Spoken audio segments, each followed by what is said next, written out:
आइए दोस्तों, आज हम 10 क्लास के एक्सरसाइज 3.1 के क्वेश्चन नंबर 1 पर ध्यान देते हैं। बोल रहा है, अफ्ताब अपनी पुत्री से कहता है कि 7 वर्ष पूर्व मैं तुमसे 7 गुनी आयु का था। यानी 7 वर्ष पूर्व यानी दोनों की आयु जो मानेंगे उसमें से 7 घटा देंगे और फिर कह रहे हैं कि 7 वर्ष पूर्व तो 7 घटा दिया, 7 गुनी था। यानी किसकी आयु था? पिता की आयु पुत्री की आयु की 7 गुनी थी, यानी 7 से गुणा उसके पिता की आयु में कर देंगे। ठीक है।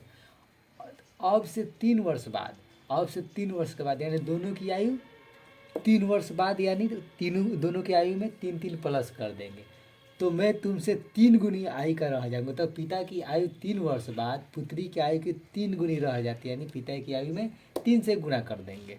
तो चलिए हम इस पर ध्यान देते हैं। माना अवतार की आयु x तथा पुत्री की आयु y। मान लिए x और y पिता और पुत्री की आयु मान लिए। अब प्रश्नानुसार 7 वर्ष पूर्व अवतार की आयु तथा पुत्री की आयु की 7 गुनी थी।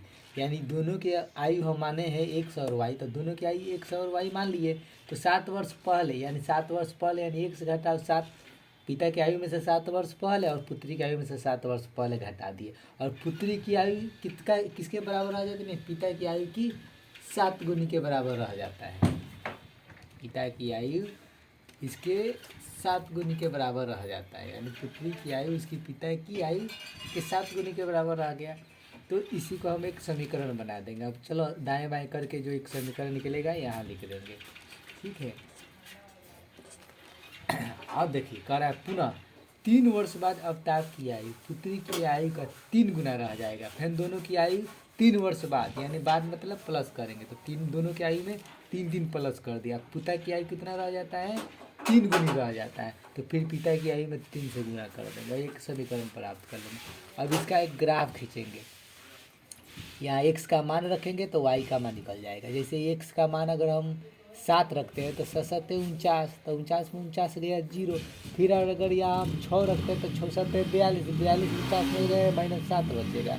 और इसी तरह फिर हम अगर 8 रखते हैं तो 8 7 56, 56 में से 49 गया 7 बच गया।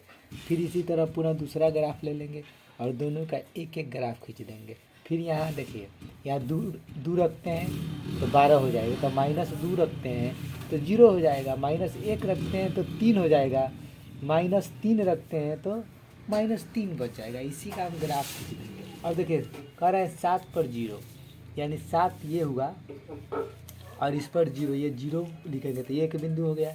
इसी तरह -6 पर 7, यानी 6 ये बिंदु हुआ और इस पर -7 तो ये बिंदु हो गया, 6 पर -7। इसी तरह हम 8 पर 7 लेंगे तो 8 ये बिंदु हो गया और 7 ये बिंदु हो गया, तो इसके सामने इसे मिला दें। इससे एक ग्राफ बन गया, इसका एक ग्राफ बन गया। ठीक है। अब इसको हम यहाँ लिख सकते हैं समीकरण को y बराबर 3x + 6। समझ गए ना? ये हम इसलिए बना के हम आपको बताएं क्योंकि वीडियो लंबा हो जाएगा तो थोड़ा सा दिक्कत हो जाएगा, बहुत वीडियो लंबा हो जा रहा है, इसलिए हमने इसको बना के ही आपको समझाने की कोशिश की।